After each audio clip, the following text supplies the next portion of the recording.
Bien, entonces vamos de una vez al grano. La página se llama stackblitz.com. Es una página en donde yo puedo probar cualquier tipo de aplicación, cualquier tecnología, que son estas de acá, un editor de texto online. Su interfaz se parece a la de un poco a la Visual Studio Code, con algunas diferencias.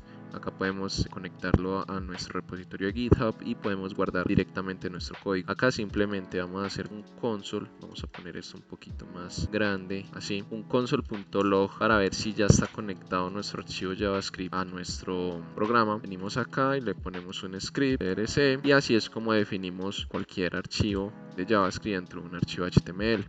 La idea de este pequeño tutorial es que conozcan lo básico, cómo se definen variables, cómo se utilizan las funciones de JavaScript. Recordemos que JavaScript es un lenguaje interpretado por el navegador que puede ejecutarse de forma síncrona. ¿Qué significa? Que puede ejecutar varias funciones al mismo tiempo. Tenemos que definir qué se va a ejecutar primero. Entonces, dentro de JavaScript tenemos, como todos los lenguajes, una asignación de variables. La asignación de variables funciona con var, con let y con const. La diferencia de cada una es que var ya no se está utilizando casi porque esta tiene un enfoque global. Puede utilizarse una variable, se puede utilizar en cualquier parte del código, entonces tiene un enfoque global. El let tiene un enfoque más a código, a función.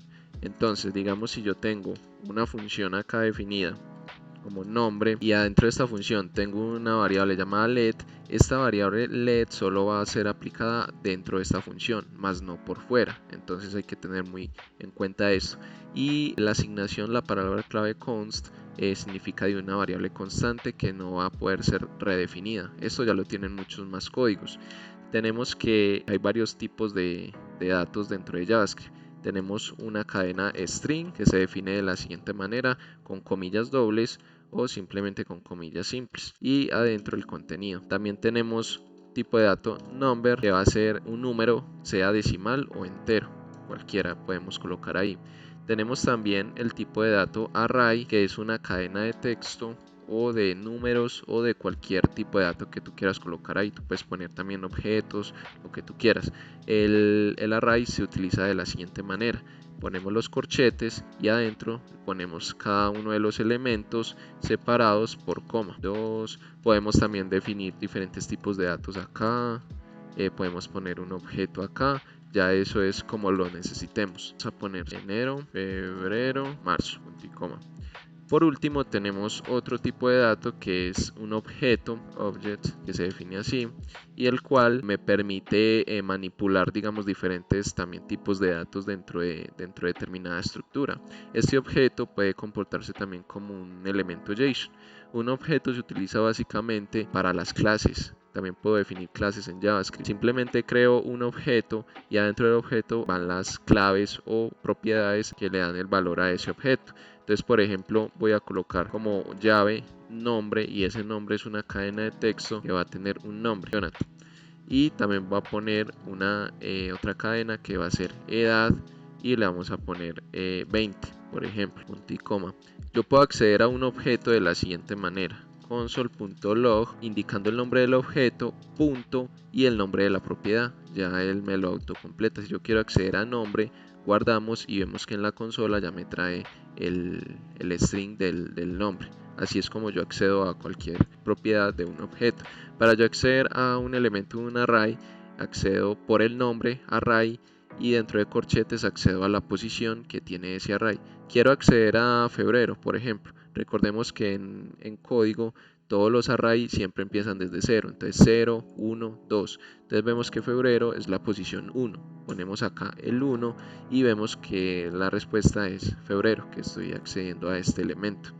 Correcto. También tenemos varios tipos de datos, como lo son el tipo de dato que es una fecha. También puedo definir let fecha igual new date, y si le hago un console.log a fecha me va a traer la fecha actual que tenemos en estos momentos, con diferencia de que también tiene la hora. Teniendo ya claro esto, vamos a ver cómo se aplican las funciones acá. Para definir una función hay varias maneras en JavaScript.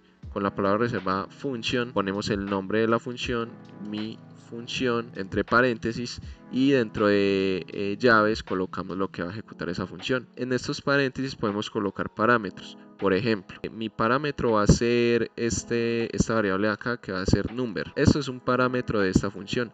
Entonces yo puedo simplemente decir que console.log va a ser igual a number por 2. Entonces estoy diciendo que en esta función estoy utilizando esta variable para multiplicarla por 2. ¿Qué pasa? ¿Por qué no veo nada en la consola? Porque en JavaScript, cuando yo defino una función, tengo que llamarla para poder ver lo que ejecute en esa función. Entonces cuando yo la llamo, me trae acá null, porque no le estoy definiendo mi variable, pero no le estoy mandando el parámetro que es este que estoy requiriendo acá. Recordemos que acá este nombre puede cambiar. Voy a poner por acá, por ejemplo, número, y este parámetro que estoy definiendo acá debe ser el mismo que yo uso dentro de la función. Más sin embargo, para yo usar esta variable de acá, debe ser cuando yo ocupo la función como tal. Entonces cuando yo llamo la función, debo pasarle el valor. Entonces cuando yo le paso el valor, ya veo que este number ya sí se me aplica y me multiplica ese valor por 2. Yo le puedo mandar el parámetro como una variable, o simplemente se lo puedo definir ahí. Yo quiero multiplicar 4 por 2, entonces coloco el 4 y me aparece que 4 por 2 es igual a 8. Así se utiliza una función dentro de JavaScript. También hay otra manera, y es mucho más recomendable, utilizar los arrow function o funciones de flecha. Estas funciones simplemente se definen como si fueran un array con la palabra const o let seguido del nombre de la función. Entonces esta va a ser sumar, y la definimos como si una variable igual, y acá adentro los paréntesis, que esto hace referencia a los parámetros que va a utilizar esta función. Y aquí es el origen de su nombre, porque va a ir como una flecha, un igual y un mayor que, y adentro vamos a colocar las llaves. Aquí podemos hacer lo mismo. Entonces aquí vamos a colocar número, vamos a colocar A, los parámetros se separan por coma y B. Entonces va a decir console.log que me sume A más B, ¿correcto? Entonces la única diferencia de yo definir una función así y definirla así es que si yo llego a utilizar esta función antes de nombrarla, por ejemplo en este caso yo estoy nombrando esta función y abajo después la estoy definiendo, de igual forma me va a funcionar. Pero caso contrario me va a pasar con esto. Yo, para usar esta función, la tengo que tener definida primero. Entonces para ya poder usar esta función tiene que ser debajo de donde yo la defino. Entonces le coloco sumar, entonces me va a sumar 3, y el 2. Lo guardamos y me dice que 5. Si yo trato de utilizar esa función por encima de la definición propia de la función, me va a decir que hay un error. ¿Por qué? Porque no accede o no es capaz de reconocer que ese sumar realmente es una función porque está debajo. Esa es una de las ventajas del arrow function. Es muy estricto, pero es muy útil en algunos casos. Perfecto. Ahora vamos a ver algo que se llama los template string. Los template string es la forma más moderna de concatenar varios string o un string dentro de JavaScript. Entonces tenemos lo siguiente: tenemos esta variable string de acá y tenemos este objeto con este nombre de Jonathan. Entonces simplemente podemos decir console.log, y acá tratan de ocupar estas lineecitas, estas que son como unas comillas simples, pero como de lado. ¿Listo? Tratan de ocuparlas, traten de buscar en internet cómo se utilizan o cómo se buscan estos caracteres. En mi teclado, que es en español Latinoamérica, es con el AltGraphic, y la misma con el que cierras esta llave, utilizas esa misma tecla. Entonces AltGraphic, y el mismo con el que cierras esa llave, lo utilizas 2 veces y ahí te va a aparecer eso. Entonces tenemos lo siguiente: podemos concatenar varias cadenas con el template string. Esto nos evita tener que hacer lo siguiente. Digamos, voy a concatenar string más y object.nombre. Correcto. Entonces vemos que vamos a comentar esto de acá.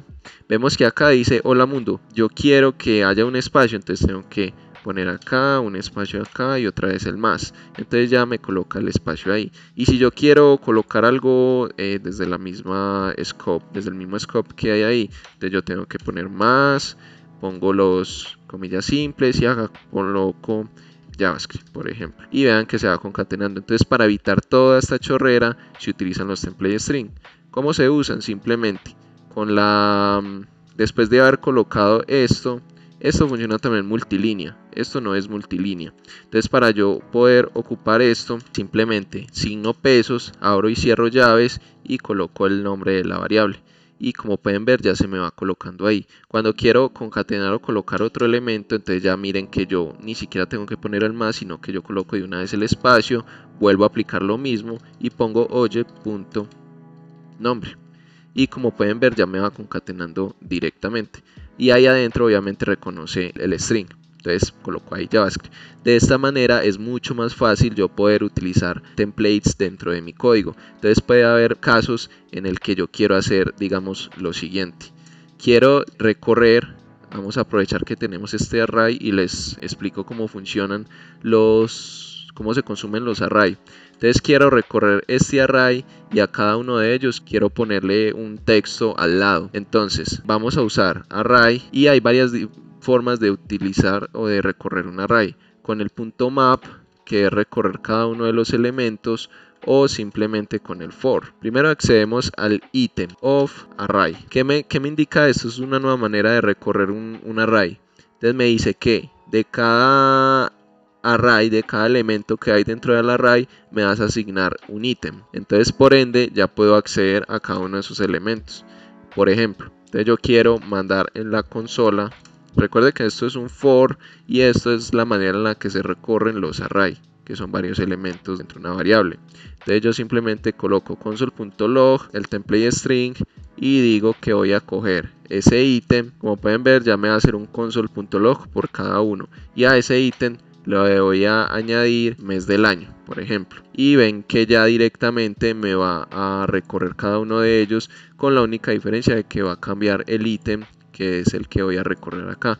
Si yo acá coloco por ejemplo abril, ya me va a salir también al recorrer cada uno de los elementos el mes.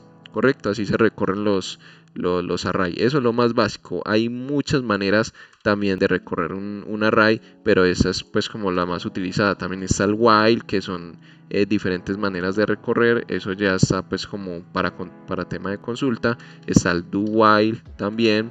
Está el for each, que ese se ha estado utilizando mucho antes de ver el for. Ok, la manera de yo consumir un API dentro de JavaScript, esto es algo que pueden verlo durante mucho tiempo en JavaScript, es que se puede capturar información de otras páginas, digamos de un API. Les voy a explicar por ejemplo esto. JSON placeholder es una API que me retorna, digamos, ciertos elementos. Entonces miren que acá está la forma de yo consumir ciertos elementos. Les voy a explicar cómo consumir cualquier API dentro de internet. Con esta API de fetch yo le digo que vaya y me consuma este recurso. ¿Qué hay acá en este recurso? Si yo voy copy y pego eso dentro de mi navegador, me va a aparecer lo siguiente, que sería esto de acá, que es en formato JSON.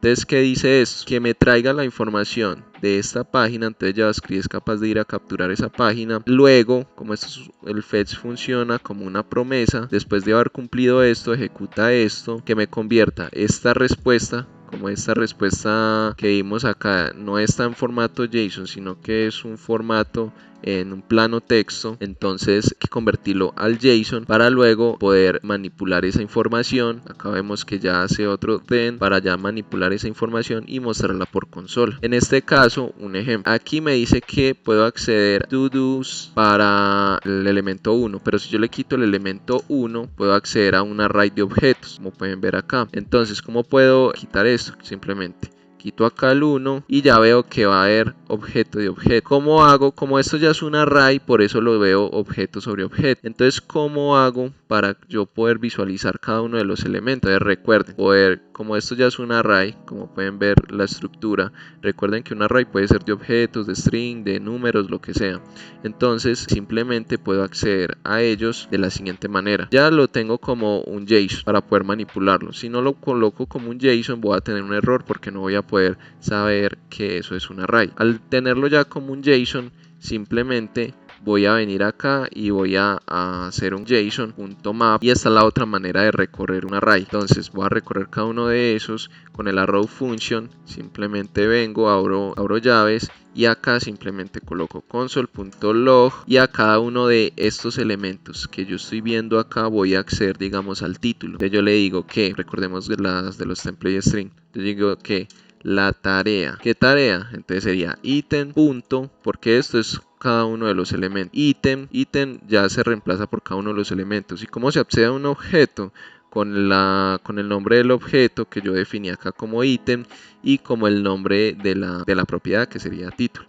Entonces ítem.title, entonces dice, él empieza a recorrer todo eso. Miren que son varios elementos, todo esto. Entonces él hace todo eso, la tarea, la tarea con el título. Entonces dice, esta es la tarea, el título. Y yo puedo decir está o es, y al lado le voy a poner, miren que acá veo si está completa o no, con la propiedad completa. Entonces yo le digo es, entonces vuelvo a acceder a item.completed. Al yo colocar esto, él me va a hacer un console log por cada uno de estos elementos. Entonces me va a decir que la tarea, esta tarea es true. En otro me va a decir false. Por ejemplo, la tarea facilist es false. Así es como funcionan acceder a datos desde una base de datos, ya sea MySQL, SQL Server, una base de datos relacional o no relacional también como MongoDB. Cualquier tipo de información siempre va a transferirse de la siguiente manera, de formato JSON. Esa es la manera